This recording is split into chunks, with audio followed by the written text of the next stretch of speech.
Hello, this is Shan Chandrasekhar welcoming you to another delightful part of our programming. As part of the Achievers, we featured some of the finest, highly accomplished people from around the world.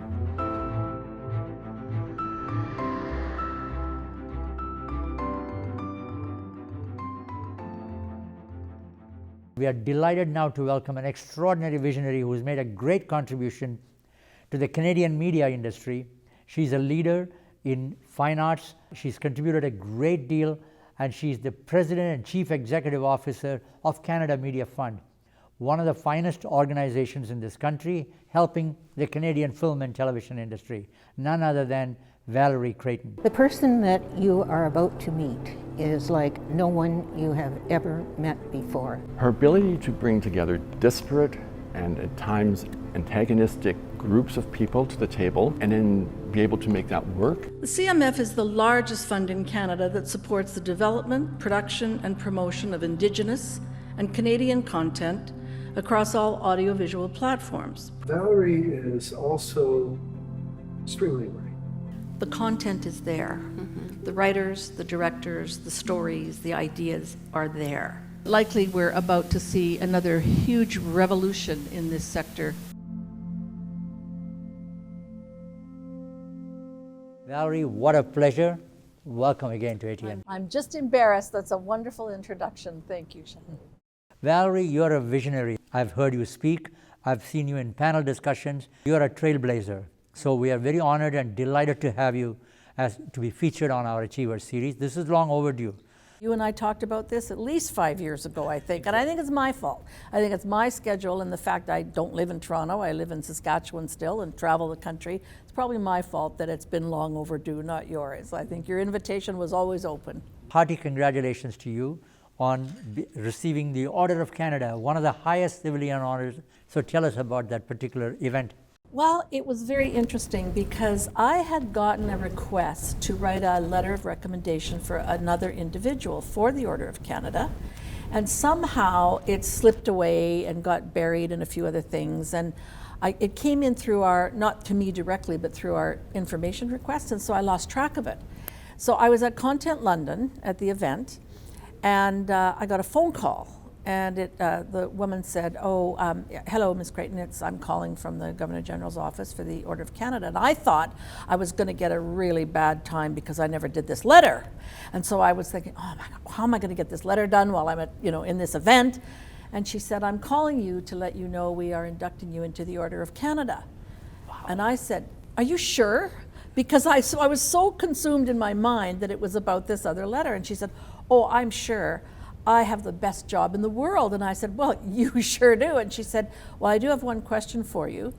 And I said, okay. And she said, do you accept? And I said, hell yes, who wouldn't accept this? Of course I would accept. I'm in shock and, incredibly honored and very humbled. So it came about, I think, you never know, like they never tell you who nominated you or where the support came from. It's all very highly confidential. And I have nominated others, but people don't even know if they're in the mix. You can't really speak to anybody about it. It's a very protected, I would say, process. So that was in 2019, and then of course COVID came along. So we all went up to Rideau Hall, and my family came, and it was such an emotional event. You think you're okay with it, and everybody was chit-chatting away, and then they line us up, and they open the doors, and there's the kind of just the beautiful facility, and it's all about Canada and the magnificence of this country, and all of us, you just get very emotional about it. And I was with a cohort of such incredibly accomplished people from all fields in Canada. So yes, the media industry is an important part of the fabric of our nation, but come on, let's get real. We're not saving lives here. And there were some scientists there and people doing incredible research and people from the performing arts as well, but it was a moment in my life I'll never forget, that is for certain. It was not new to you really, to be honest with you, because you had already received the state award. Tell us about that order from Saskatchewan. It was kind of similar. He called and I said, oh, okay, well, who nominated me? And he said, I can't tell you who nominated you, but I will tell you this, it was one of the best nominations we have ever received. And I said, well, that's really incredible. I wish I knew, because I would like to thank them. It's a very important marker, I guess, a marker of what you've been doing and the benefit to others and the benefit to the province. But they're very, very humbling occasions. Canada Media Fund has made an outstanding contribution to the Canadian media landscape in the field of both film and television. Tell us about the salient features of CMF. CMF's an interesting animal. Telefilm Canada is a Crown corporation, and they're the primary responsibility for feature film. The CMF will invest in feature film if it has a broadcast license. So we have done many projects together. And the CMF is not a Crown. We're not like NFB is an agent of the Crown. We're not even that. When I ran the Saskatchewan Arts Board, it was an agent of the Crown, so it's different than a Crown. Mm-hmm. And we're a not-for-profit at law, but we're embedded in the cultural department in Canadian Heritage as part of the government programming.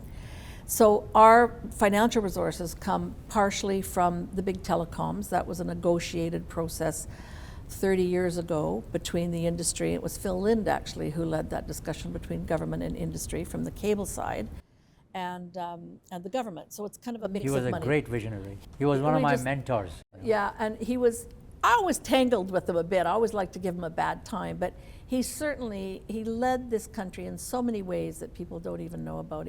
And the CMF has had a very storied history. It started out as first started out as a cable fund. That was the Phil invention, and then it rolled into the Canadian Television Fund. And then when Sheila Copps was the minister, she wanted the government to play a little more in that money. So she put, I think, $100 million in, and so it was a television fund for many years, with what they call a contribution agreement with the government. And then when James Moore, who was part of the Harper government, became the Minister of Culture, he was a young man. He was very savvy, very digital friendly. I think he had the only BlackBerry on Parliament Hill in those days. And he just one day, he'd been in the portfolio for a while, and we were called to a press conference. And no advance warning, nobody knew what it was about. And he stood up in front of the industry and my staff and board and people there and said, we are going to eliminate the Canadian Television Fund and eliminate a program at Telefilm called the Canada New Media Fund. And in its place, we're launching today the Canada Media Fund. And all producers, all people who come for support, have to have an application that's more than one platform. Television and a digital expression of that. And he said, the time is quickly coming. This was in 2009, he made the announcement, where audiences and consumers will want to watch entertainment programming and content anytime, anywhere, any place, on any device. So Canada better get with the program. Now, when a cabinet minister often makes a decision, as an industry, you say, what on earth was this guy thinking, right? In this case, he obviously was ahead of the industry. He was ahead of government, he was ahead of the industry. He was one of the best cabinet ministers I've worked with, and I've now been, Minister Guilbeault would be the 10th that I've worked with over my career. I'm from the West, so I have a foundational principle that if you got a problem, you get people in the room, and you don't leave the room until you solve the problem. So we brought everybody in, unions and guilds, the big broadcast like the big cable companies, the government, the producers, the broadcasters, agencies like film agencies that support, producing agencies that support content. And then we were all in the room, and it was not pleasant. I could feel the electricity and the friction, and it was a tight room, and they were around the table. And I thought, okay, this is going to go sideways very quickly. So we took a coffee break, and you could see everybody in their little factions, right? Like BDUs were over here going like this, broadcasters, everybody was. So I thought, okay, we've got to do this differently. So we got back in the room, and I said, all right, I think there were 9 policy issues we have to resolve. So all of you are involved in many of these. So you're going to pick which topic you want to work on, and we will set up small groups that will go away and start figuring out how to do this, and then we'll all come back together. It took us a year. We went coast to coast to coast, and we ended up with a program. I would not say it was consensus, because I do find that if you try to get consensus, you water people down to a place where nobody really cares where you've landed. The passion's gone. So there was tacit agreement, I would call it. And I remember, I think it was Serge Sasseville from Quebec who said to me, all right, I'll go along with it. But you promised me if it doesn't work, we'll change it and fix it. And I said, of course we'll fix it. Why would we keep it if it doesn't work? So the minister was not embarrassed by the decision he made. The industry was willing to work with us to get there. And that was, well, what year is this, 2025? So Yep. that was 2010 when we launched the program. Tell me about your childhood. It's fascinating because you were born in Saskatchewan and you took a liking for horses right from your childhood. I did. And also you had a great sense of humor right from your childhood because your school days, your college days, you were involved in comedy, you know, in plays, you know, in theater. So tell us a little bit about your upbringing. Oh, it seems like such a long story, like so long ago. But it's funny because I do have a very vivid memory.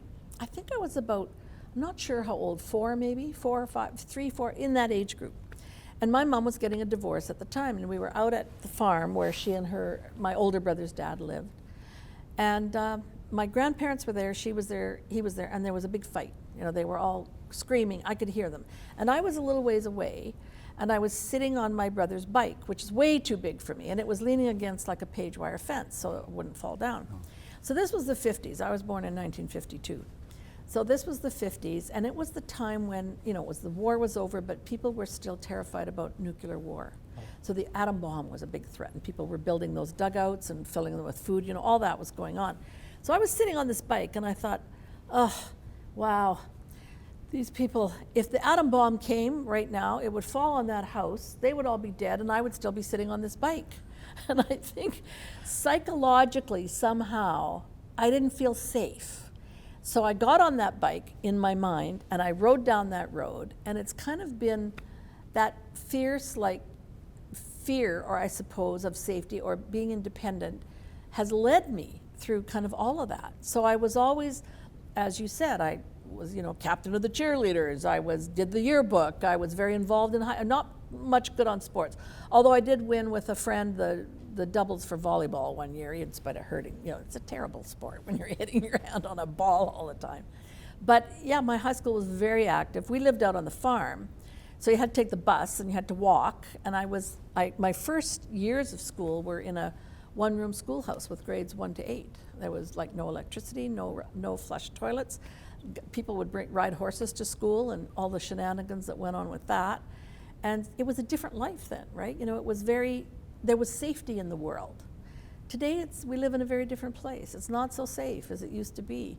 So my whole career, I think, has been driven by a fierce independence. And I said, you know, being married 5 times, maybe being so independent isn't such a great thing. You know, you might want to give some of that up so you can have a relationship. But it's been I wouldn't have changed it. You know, I guess work is where I feel the safest because it's something you can control in a way. You know, you have the environment. I've been at this work for over 40 years, and I know a little bit about what I'm doing, and I'm trying to figure out the rest still. But I grew up in a place where people were feet on the ground, given of the earth people. They were people who were not pretentious. They were people who knew what hard work was.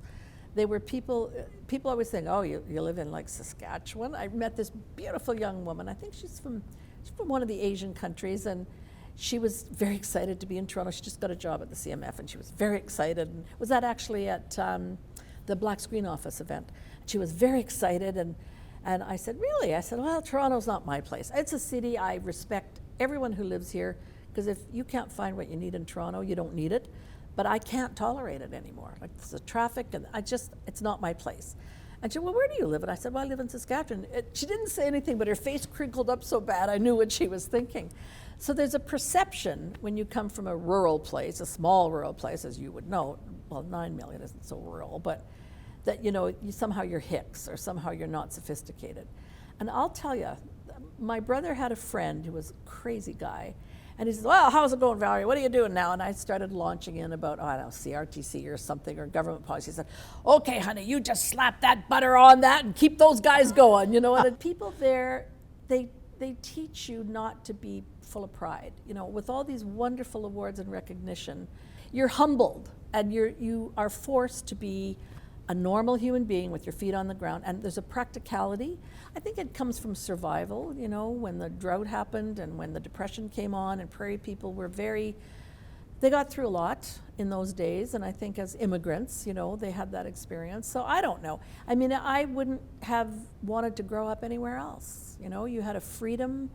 You could, when my kids were little, I was living in the town then, not on the farm, and I'd go down to the post office. People, even today, I mean, I was away from that community for 30 years, and then I went back and bought the ranch and started raising horses. And the other day I was walking downtown, and you can't get off the street without people saying, "Hey Valerie, where are you going now? What are you doing?" That doesn't happen in downtown Toronto. You know, and there's a sense of, there's just a sense of community, I think, that's really important. And of course you have it in big urban cities too. It's just they're smaller pockets, you know, they're not all connected. But there's something very familiar for me there, I guess. And when I was offered this job, I was very honored to take it, but I said, I'm not giving up the ranch and I'm not giving up my residency. And if you want somebody in the office in Toronto from 8 to 5, please don't hire me. We'll both be disappointed. I said, I'll work for you 24/7, but I don't work the way most people work.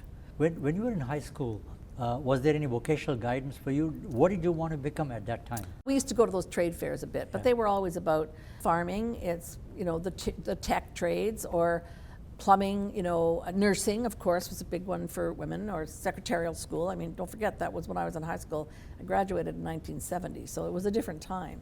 But it was this little ad on the blackboard in the chemistry lab that was auditions for the theater department in the University of what was then University of Saskatchewan, became University of Regina. And I had been in the plays, and I had been very active, and I thought, wonder what that's about. And I went up and auditioned and got in, and it changed my life. I mean, it was just, that community it was like being in a professional theater company. You know, the profs and the professors, I still remember things I was taught then that I don't remember from many parts of my life, like high school, but just, it was an incredible opportunity. And then I went to theater school in England for a year, to the Drama Studio of Ealing. A sense of humor is really very spontaneous, it's inborn, you know, it cannot be really easily taught. No. And you had that naturally. So tell me about your involvement in comedy. Yeah. Well, I think for me, comedy's always been a place where you can reveal the truth. Yeah. You know, you can reveal it in a way that people feel comfortable. And of course, I use self-effacing comedy a lot. The whole thing about the marriages, I've used that and used that and used that, because people always, like I talk about co-production, and I say to people, if you want a successful co-production, please do not go after the money. Find a co-producer who not just likes your show, but values who you are as a person, because no matter how good your legal agreements are, when it goes to hell, the paper's worth nothing. So find somebody whose values you share, because co-production is like a marriage. You're going to be with this person or this company for 4, 5, 7, 8 years, and when it falls apart if you don't value the same things. And then I say, well, I should know, I've been married 5 times. And of course, it gets a laugh, it puts people at ease. So I find comedy is a way, and I try even when I'm speaking to find the lines in it that will help people relax. I think that's what it does. Barbara Lee at the Racial Equity Screen Collective in Vancouver had been after me. She said, well, you never come west. I said, Barbara, I'm in Vancouver all the time. If you want a meeting, just call me. And so she invited me to her event last year, East by Northwest. And the two of them, Barbara and Hannah, I couldn't believe what those 2 women pulled off with hardly any resources. But she asked me to speak, so I got up and thanked them for inviting me. And I said, well, Barbara, here I am, right in front of you. So now you can stop phoning me every 6 hours, you know. And I think that it recognizes the truth, but not in a way that's hurtful. Yeah. And it helps people just relax. And then you're a human being with them. Yeah. You're not this kind of ethereal thing somehow, or a bureaucrat, or you know, whatever. Because when you have jobs like this, you're often painted with being a government employee or a bureaucrat, as if those are negative things.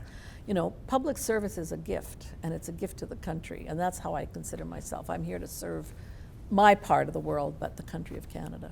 You know, I admired you during the time you had some strong views on Bill C-11.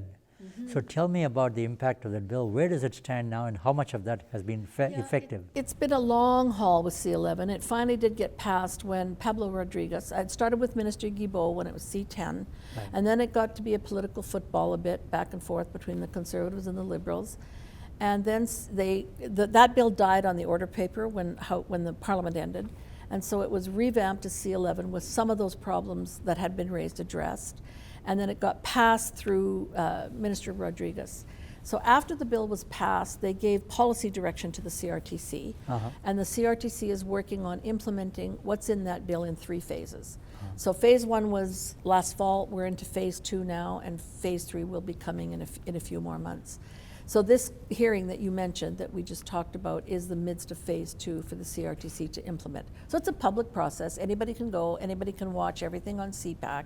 It's also quite interesting in terms of really, who are we as a country? What are we about as a country? Who are our storytellers? And as you know, from what you do here at Asia Television Network, the access for people of color has been extremely limited in the conventional, colonial, mainstream broadcast sector. You're probably the unicorn that started all this many years ago through the work you did with people from other countries and stories. And look at, you just took me through your library. Look at the phenomenal, unbelievable success that you've become. So I've tried, I think, over my whole career to identify where people have not had access. Our work with the Indigenous Screen Office would be another example of that, where I brought the federal agencies together. Yes, everybody was out of money in those days. It was 2016, I think, when we had Minister Joly, was the minister then, announce its establishment, but we worked for a couple of years before that to get it there. And today, it's a phenomenal success story. In fact, one of my most significant honors was at Banff, at the Banff World Media Television Festival last year, when I had decided that with our Indigenous program at the CMF, at the Canada Media Fund, that really should be administered by the Indigenous Screen Office, because it should be Indigenous people who determine the stories that they want to get made, that they're authentic, et cetera, et cetera. So we made a decision, worked with government to transfer the administration of our fund to the Indigenous Screen Office, so that when they applied for projects there, they would have the additional money through the CMF to make more, et cetera.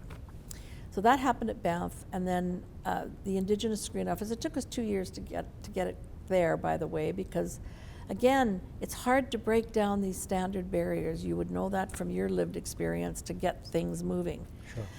So the Screen Office honored me with the traditional blanket ceremony, and then the elder who was present, Vincent Yellow-Own Woman, part of the Siska Nation, part of the Blackfoot Confederacy, we thought the thing was over, and then there was some kerfuffle around, and I was called back up with my blanket, and he spoke about the importance of storytelling to his people, and he was watching me, and while he was watching the blanket ceremony and listening to what I had done for the communities, his deceased sister came to him and said, "This is a very courageous woman." And he bestowed upon me her name, which is one of the greatest recognitions and honors you can receive from Indigenous people. Wow. And I was in such a state of shock, I couldn't even cry. I was just like, it was just a very surreal moment. And then I had to introduce our federal minister right after that, and I wasn't sure if I could actually do it. I had to really pull myself together. You also received the Women in Film and Television in Vancouver, the award for gender equality. Now, tell me about that very important subject. Was it something that was a major breakthrough that you had to do at that time? There was a discussion in our sector about the lack of women in creative and leadership positions. So writer, director, producers, and the broadcast sector, it wasn't the best at all that, let's just say. And it's not really anybody's fault. Like, this has been an industry that's been dominated by men, white men primarily, like, let's be real, white men over 50 primarily. And when you're making content on a big broadcast network, you go to people who you trust and who you know, who've delivered to you before on time and on budget. It's a natural human thing. It's not a criticism. But again, it's a pretty closed circuit, pretty closed shop in that way. So we talked with government, and we brought together an initiative to try to not penalize, but incentivize broadcasters to look at these things and to do more to get a higher percentage of women in those positions. I'm not a fan of the word equity, and because it's a labor-based word. So my question to everybody involved in those discussions was, so what happens if women get to 70%? Do we bring them back to 50 so that it's equitable again? So when we took on this work at the CMF, we changed our language to be growth and inclusion, not equity, diversity, and inclusion. Because I said, what is diverse? Okay, are we diverse? If we had 2 other women here, would that be more diverse or less diverse? Or if there was a black person here, like, what is diversity? It's such a broad term. But for me, I had Jason Bedell was on my board at that time, who went off to Disney, and he's black, and he was a really great contributor to the work of the board. And I talked to him a lot about this language and the concepts, and because not everybody got on board with that, right? And so we talked about it, and I said, well, you know, it's really about growing. Like, it's growth of stories, growth of ideas, growth of innovation, growth of audience for sure, and growth of revenue, hopefully. And I said, but inclusion's important because they've been excluded. So he said, I think you should call it growth and inclusion. I said, I think you're right. It's a great idea. So that's how we try to focus on this. We're growing the industry. We're breaking down the barriers and opening doors to that industry. And I think, you know, it started with the gender. You're quite right. It started with women. The percentages aren't bad. Producers and writers are 50 or over. They're better than what they were. Directors are still under, and that's always a challenge. And it's not that these women don't have the history. They just haven't had the access points. And I think you can't take a woman who's been working in the business, drop her into a big series that's generally still crewed by men, and expect it to work. You probably have a heart attack on the way to work every morning with anxiety, right? So it's a process where you give them a chance. And I remember there was a series, actually it was Kim's Convenience. The team went in with all male directors and blessed the CBC. They said, it's not good enough.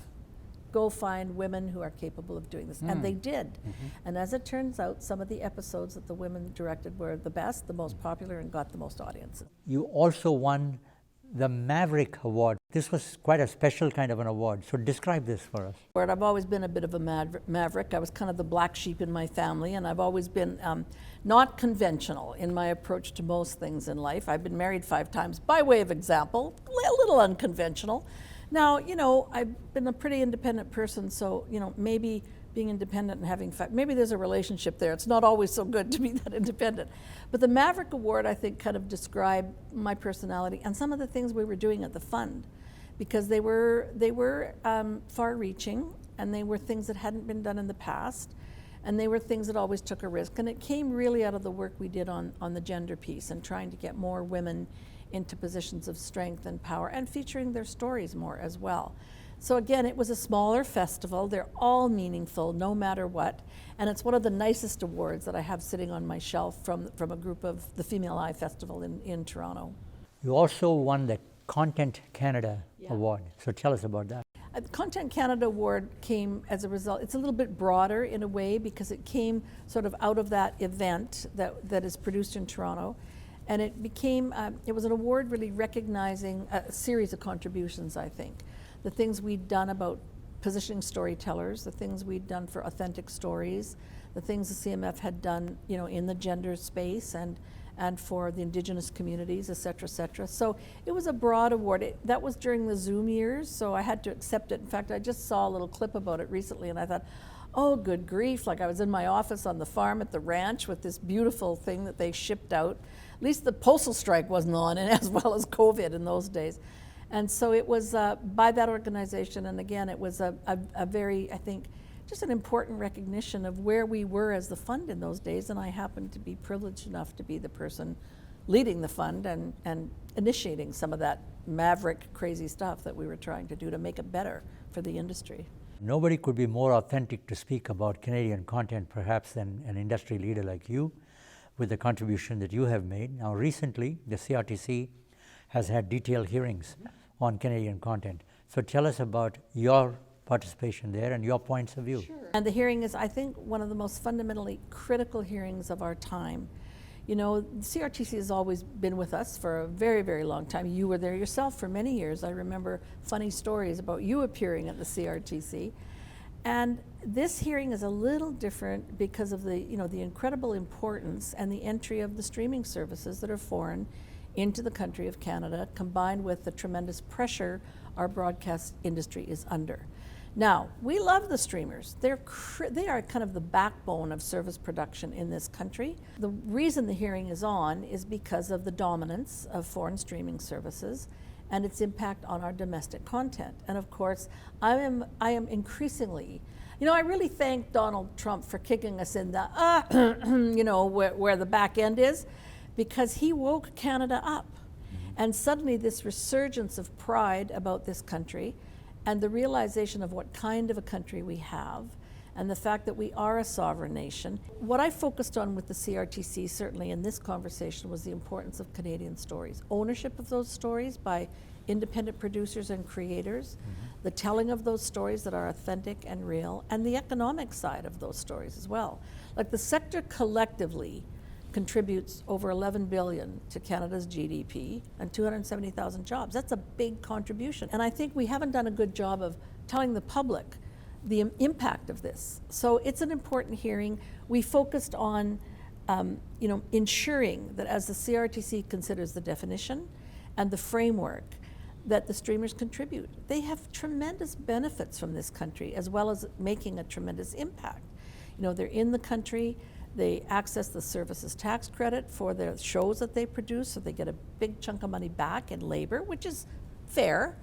They're dominating the environment, and they're great partners. We've done lots of, not lots, but we've done quite a few big drama series and comedy series where there's a Canadian broadcaster, a foreign streamer, and the CMF in the mix of financing. So I think it is a new day, and I think this hearing, in particular for definition and what the new financial framework will look like, is critical. Because if the streamers get exactly what they want, we will be a service industry, a banana republic to the US. And nobody, I think even they recognize that's not the best thing in the world. So it's about the domestic market for us. I was just watching a few of the other Canadian organizations on the way up here for this interview. And I think people have really come together for a change to say storytelling is critical, our own stories are critical, and we have evidence of that. When you have an authentic story, there's a new series coming out of Iqaluit, owned by 2 Inuit women, shot in Iqaluit. It's a comedy series. It's one of the funniest things you could watch. It's on Crave right now, all 6 episodes.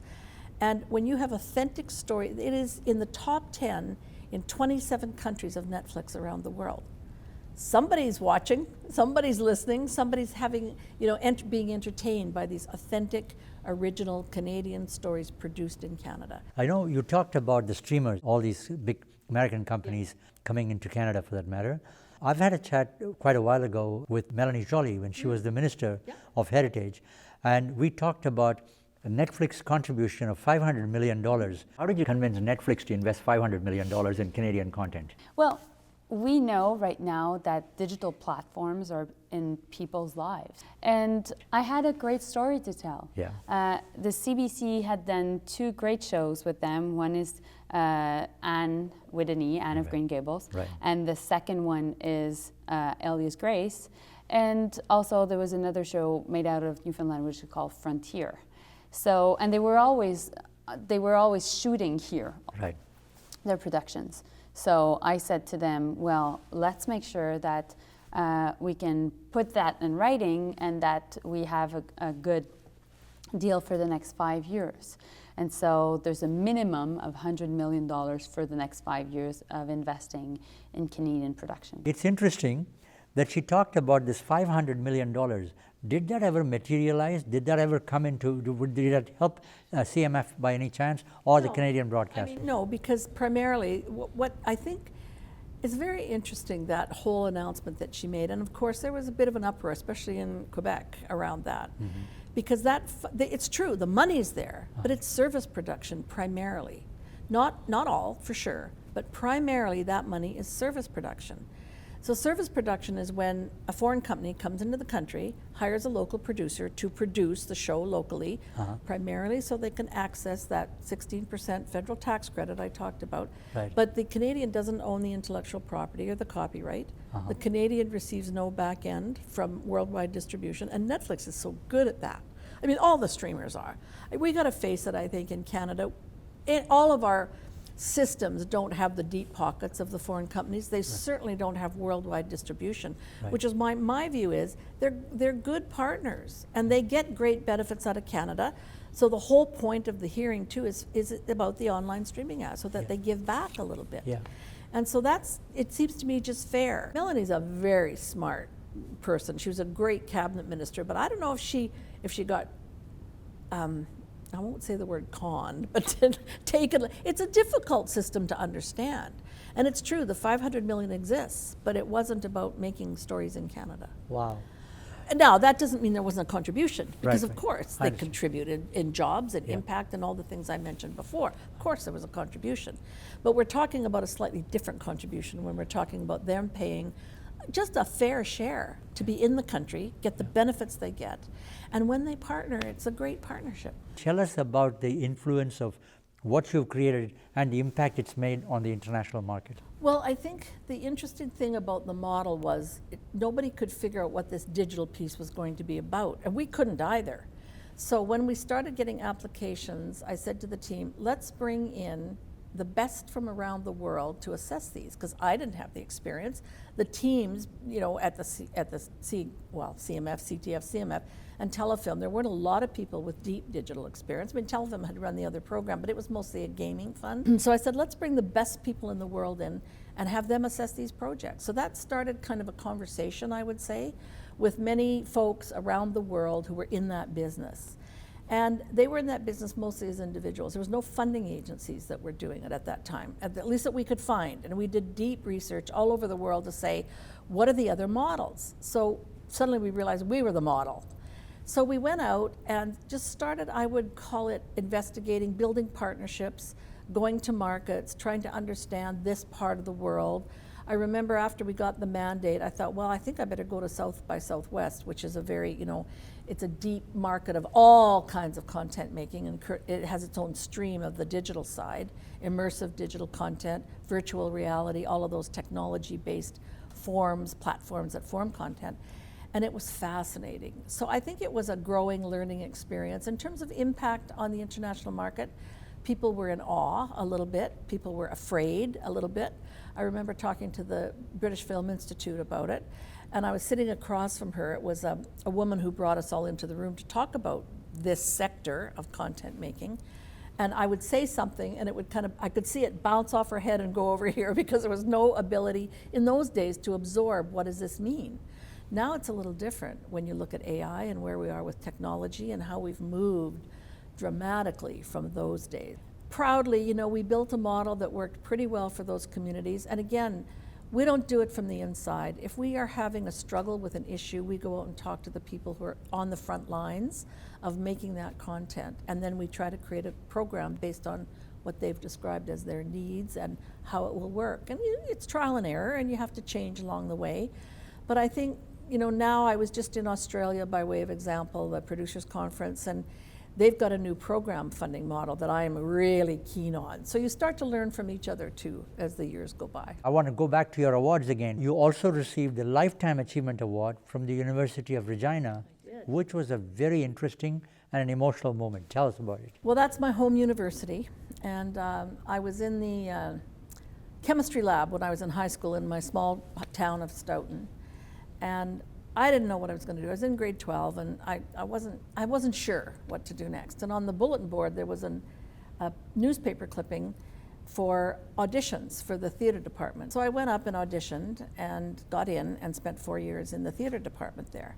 The theater department for 2 or 3 times tried to put my name forward for the Lifetime Achievement Award, and it was always rejected. And they were getting very upset and very frustrated, because often the arts side don't always get recognition like many other fields, right? So then all of a sudden it comes along, and I got the call, and suddenly it was, they just really went to the wall for it. And they got behind, they sent out a photographer to the farm. There's a great shot of me at the ranch with the horses in the back. I have a horse ranch in Saskatchewan, and went into the event. And again, there was a young woman there. She was really brilliant, and really, she spoke first. She was getting the Young Entrepreneur Award, and talked a lot. And I think she thought I don't know what she thought about me, but I think she thought I was a bit dated. I had been around the bend too many times. So when my award came up, it opened up with Trina McQueen speaking about me and my career. Well, I have great respect for Trina McQueen. I've personally known her for a long time, right from her CBC days. Yeah. And when she was the founder, president of Discovery Channel in this country. Mm-hmm. I've watched her during the CRTC hearings, spearheading, very effective, presentations. Yeah. Now, since you mentioned Trina McQueen, here is a compliment paid by Trina McQueen for you. I want you to watch this. Valerie is unique in many ways. She's unique in her brilliance. She's unique in her comedy routines.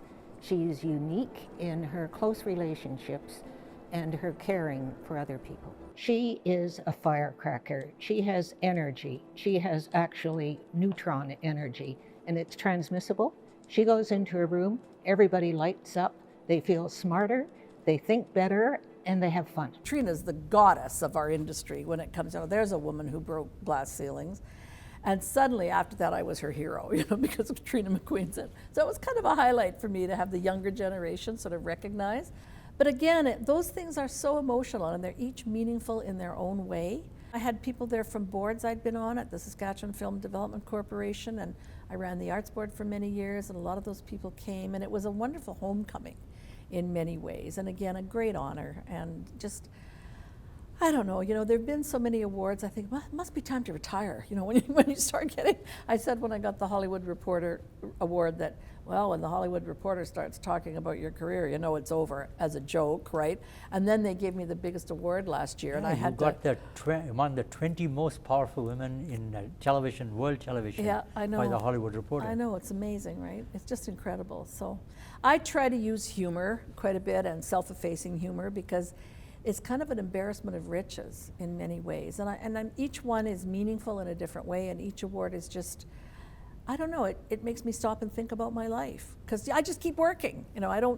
I see something, I see a problem that needs to be solved, or a part of our industry that has had a struggle getting attention and getting support, and I just think, okay, we've got to do something about this. Hearty congratulations to you on an outstanding award that you won from our good friend Tonya Lee Williams, Real World Film Festival. This is a great concept. She's another entrepreneur. She's a great artist herself, made a major impact in Hollywood. We've known her for a long time. That award was done with a lot of pomp and pageantry for you. So tell us about that experience.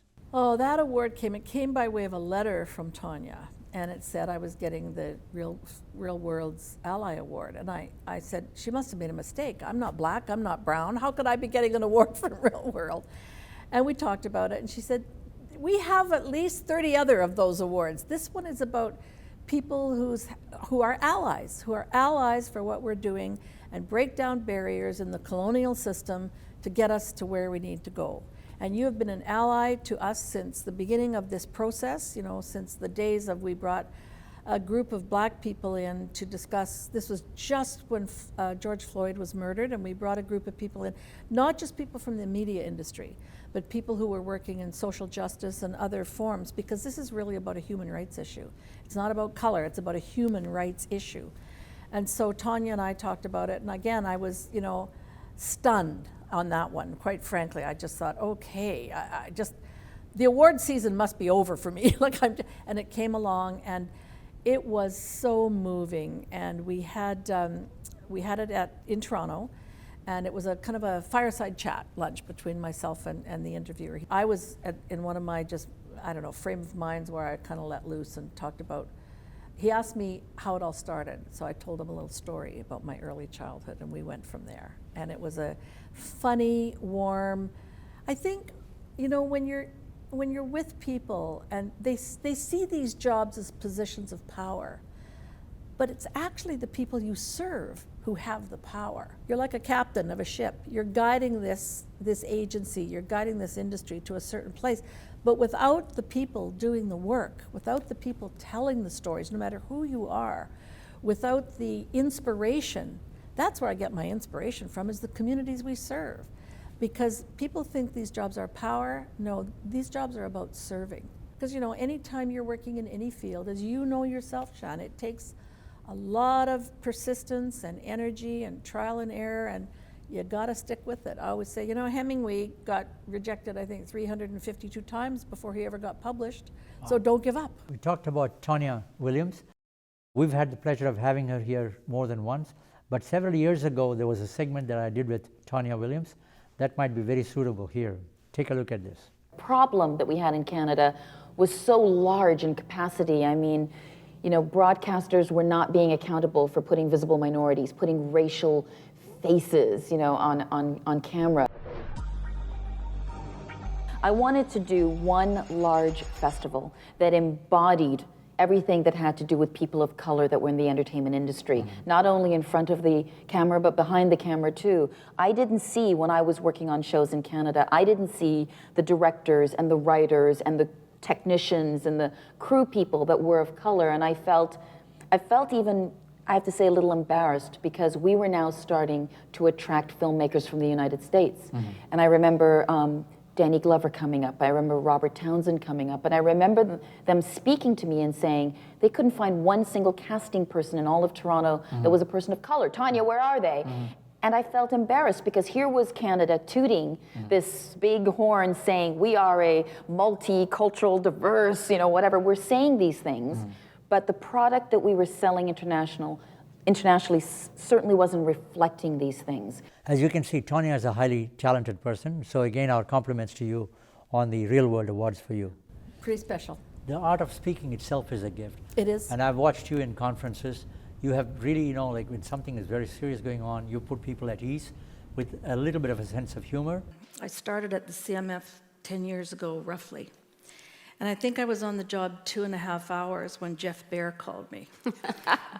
And the report had been placed squarely on the center of my desk, at the crossroads. So I hadn't read it because I had just arrived. So he called and he said, so I know my report's on your desk, when are you going to do something about this? And then you have a very important message to convey, and people listen. You are able to attract the audience. Now I have an incident that I want to show you. It'll bring you pleasant, memories and surprise. I love the way you introduced a cabinet minister. I'll be seeing you in all the old familiar places that this heart of mine embraces all day through. In that small cafe, the park across the way, on your sets and screens, even if they are a little more lean. I'll be seeing you in every lovely summer's day, throughout the committee's ending way, and through the Senate's soon parley. And when C11 finally gets through, the sun will be bright, the moon will be new, and you can bet your next show that I'll be seeing you. I've introduced the minister, and lots of ministers. Right. And this was the Banff World Media Festival right after COVID. A song came into my head, you know, the I'll be seeing you in all the old familiar places. I think it was from the 40s after the war. And so I got into the hotel and I thought, how am I gonna introduce this minister at this time? And a while ago, when I was raising horses, there was a colt born and I don't know if you know, Pablo Rodriguez had salt and pepper gray hair, and he was got full of energy, and it was always standing up, and he was a going concern. Right. And this horse hit the ground, really long legs, and it ripped around its mother twice, and it reminded me of the minister. And it had gray and white, it was a paint horse, so it had gray and white patterns, and his mane and tail were standing up, so I called it Pablo. So I told him I was named this horse after him. So this horse was a running joke for a while. And at Banff, I thought, what am I going to do? I thought, I'm going to sing. And I rewrote the lyrics of that song to talk about the passage of Bill C-11, the legislation. And that's what you see in the it's a rough cut. So we were in the green room getting ready, and he said, are you going to talk about the horse? I said, I'm not talking about the bleep horse. I've talked about the horse. You could talk. He said, well, I'm going to talk about the horse. I said, well, talk about the horse. I'm not talking about the horse. I said, what are you going to do? I said, I'm going to sing. He said, you're going to sing after my speech? I said, no, I'm going to sing when I introduce you. I said, what do you mean you're going to sing when you're getting nervous, right? What do you mean you're going to sing when you introduce me? This is the maverick part of who I am. And I said, yeah, I'm going to sing. He said, what are you going to sing? I said, I'm not telling you. He said, well, okay, what do I have to do? I said, you don't have to do anything. You have to just enjoy it. But I had to be here first because it's so important. And second, because Valerie Creighton told me that if I didn't come, she would never speak to me again. And then I said, okay, I'll go. And we have this special relationship, as you can see, between her and I. She named one of her horses Pablo, and I still don't know what to think about that. It's just these things come into my head, and I think, well, this will be more fun for the audience than just, the boring speech of introducing a cabinet minister. And of course, as you saw, everybody just didn't expect it. I think that's another thing. If you can you can be professional, but do things that surprise people. It's a human thing, right? Absolutely. Keeps us human, I think. Tell me about your fascination for the horses.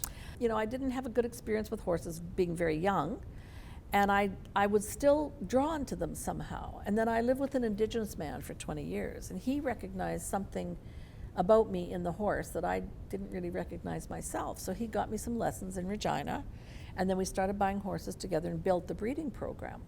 When you're around those animals, you learn very quickly that they are there to teach you things, and they're like 1,600 pounds, so you should learn what they're trying to teach you because they pick up on your energy. So I'll never forget the day I was very upset with my work and a particular instance, and I was in town and I ran out to the ranch to do something, and my paint horse stallion. Paint is just, people call them pintos, but they're not pintos. They're actually a registered breed with the American Paint Horse Association, and I bred horses for 25 years on the ranch. Fantastic. And he was a gray, and he was racing back and forth in the pen, and he was calling at me, and I said, Blue, it was his barn name, I do not have time for you today. And he was just so disturbed, I thought, well, maybe something's wrong with him. So I walked up to the pen, and he reached over, and he wrapped his hands around me very gently. And he just held me there for maybe 30 seconds. And suddenly, whatever I was upset about seemed completely irrelevant. Wow. And they have an energy, and they have a very intuitive sense. So people, when they have trouble with horses, I hear people say, I'm scared of horses, I can't ride them. And I said, well, that's why you can't ride them, because they sense your fear. They want to know that you're in charge, but they also want to know they're safe. So when I was interviewed for the job, a woman by the name of Claire Sanson was the head of the Quebec Producers Association. She's a big horsewoman. And, you know, I think it was Paul Graton he was a chum in those days, said to me, so how's your ranch going to help you be the president and CEO of the Canada, or CTF at that time?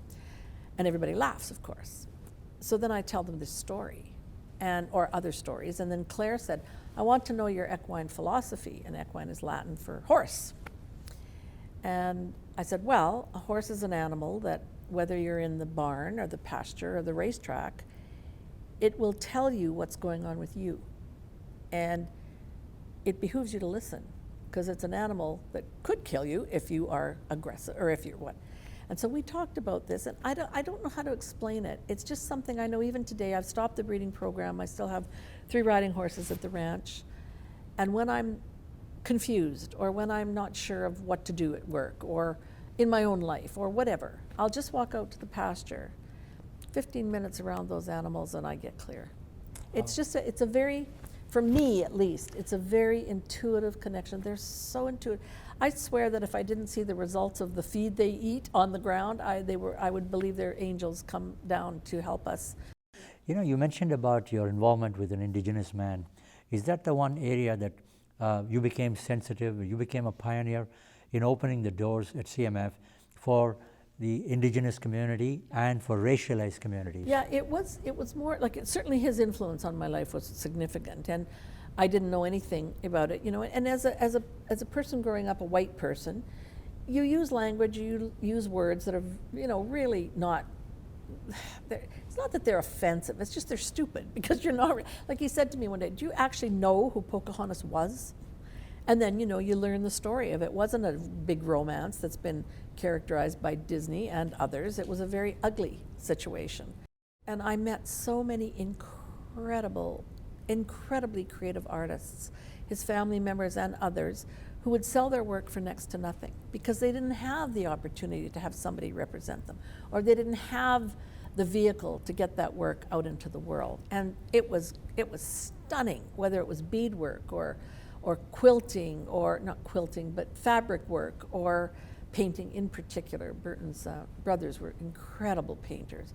So I just think for me, it's always been a process of observation. You know, like when we had that meeting with the Black community and people started talking about their lived experience, and it's a hard thing to understand. I have a very good friend who, when the white privilege thing was being discussed after the murder, she said, well, I don't understand this. Like, I grew up really poor. We weren't privileged. We hardly had any food on the table, or we hardly had this, or we hardly had. I said, no, that's true. But when your kids got on the school bus you didn't have to worry about them getting shot. And she said, no, I didn't. So, you know, you start paying attention to these things.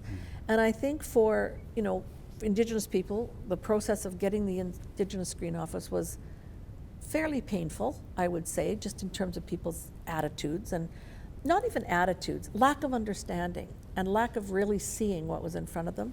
And with the racialized communities, it was the same. I just thought, these people have incredible stories to tell, like just meeting them and talking to them, getting to know a little bit about them. And I still say I know nothing, because I am not in a position to know anything.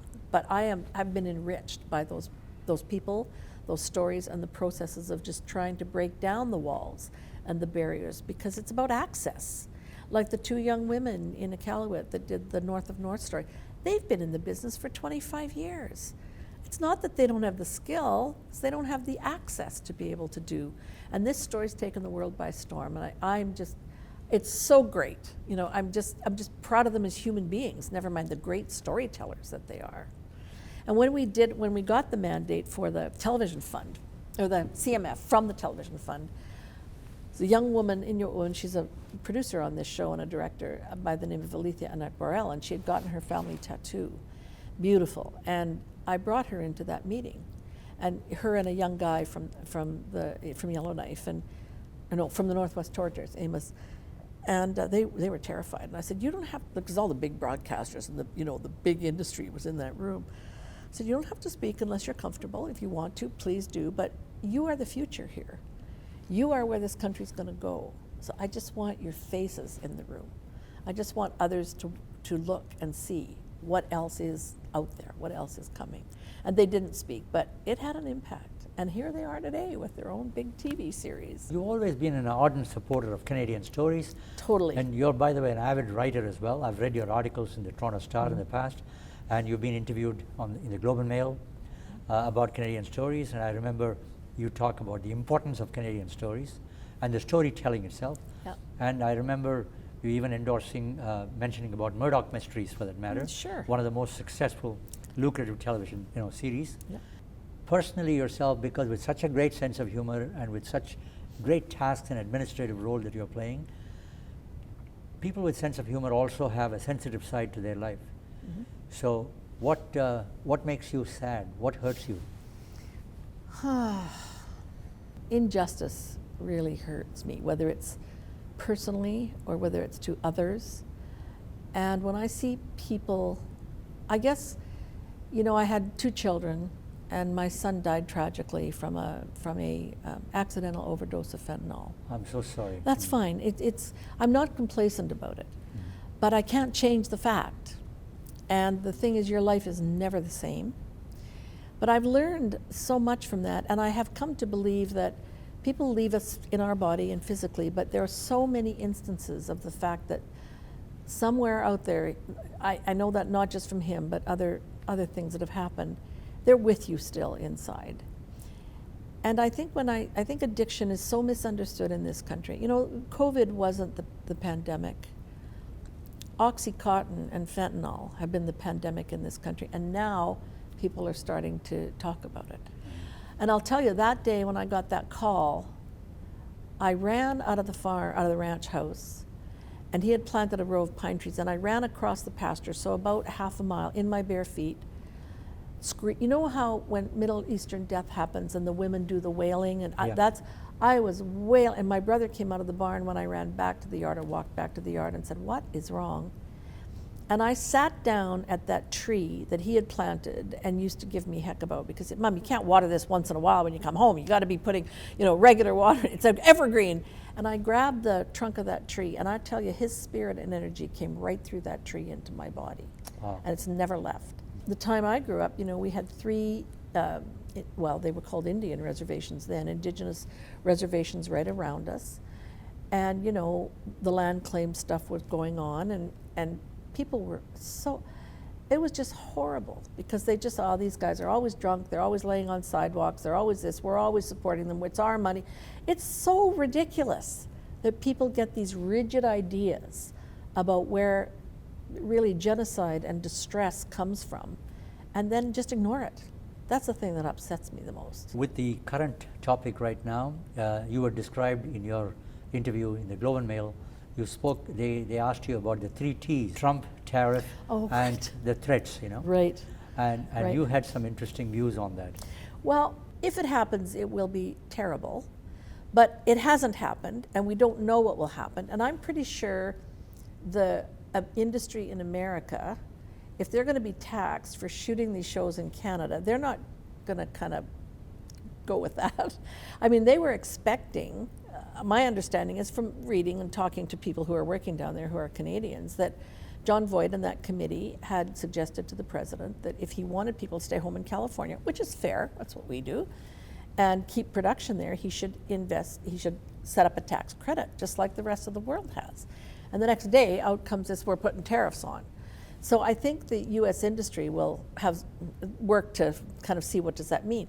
The other thing is, if it happens, it happens. I mean, what can we do about it as a country? You know, the Kasuma Agreement has a cultural exemption and has some parameters of content because of who we are as a nation, especially in the Quebec community.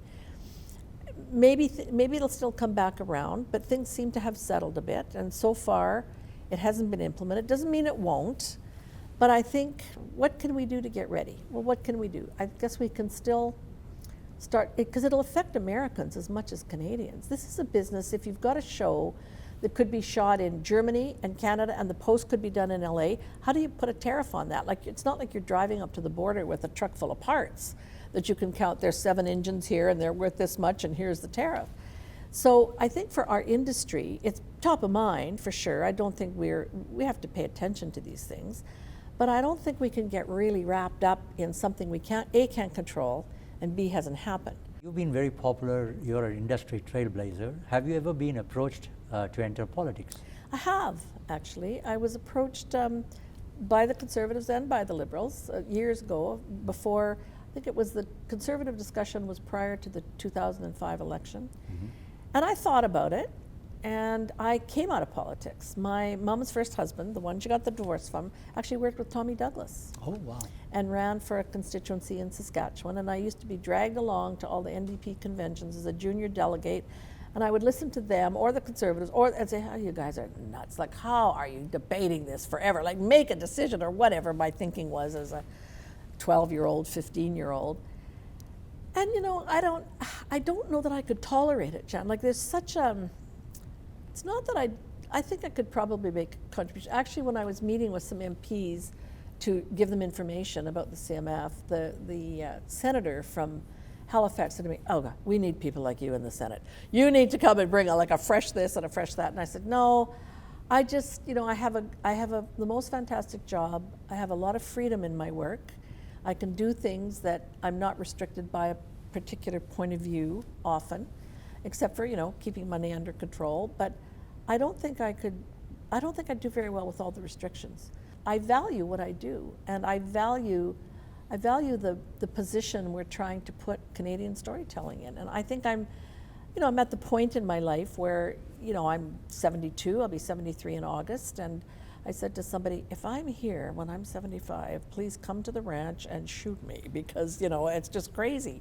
I never anticipated I'd be in this job for 20 years. I'd be coming into my 20th year next year. Congratulations on the 20th anniversary of yours, you know. Yeah, coming up, yeah. Yeah, that's wonderful, you know. You've really brought organizations together, the Canada Media Fund, Telefilm, the CMPA. You've followed some of our predicament in the past, not only with us, with a number of specialty channels who are producing Canadian content, yep, whereby piracy has had an enormously negative impact, yep, on our industry and our business, where we've lost substantial millions of dollars in revenue we have lost. We are, you know, on the verge of reducing staff, but we have no choice because the revenues are really dwindling because of piracy. What kind of advice would you give the politicians if you were lobbying for us? We are trying all different things. It seems to be like an exercise in futility.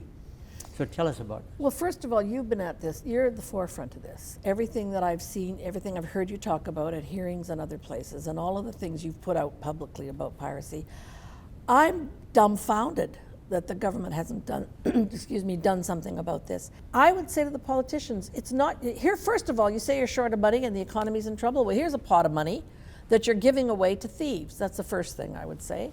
And the second thing is, this has a direct impact on people's lives. It's, as you said, there's jobs involved, there's creative storytelling involved. So I think you've done a yeoman's service on this piracy thing, because, you know, we have a new Prime Minister who seems to be very focused on getting the economy back on track. Might be the time to bring this up, because they are looking, you know, money's very important in these, and when you're losing that much money to people who are stealing it, that just fundamentally has got to change. And there's the $500 million that can go to Canada Media Fund right away. Exactly. You know, without any doubt. Without any doubt. Well, to do real stories. Valerie, it's been an absolute pleasure having you on the program with us. You're an outstanding leader in our industry, Thank and you. we look up to you. Yeah, knock me off the pedestal now and keep my feet on the ground, and I'll be happy. And thank you for having me. I've been trying to get here for so long, and I've admired you so much from afar. And I think what you've done here it's phenomenal, Sean. You should be so proud. I know you are. And you've had your struggles. You know, it's difficult in this environment. But congratulations on everything you've done as well. And thank you so much for giving me the privilege of being with you. That's such an honor, such a pleasure. Thank you.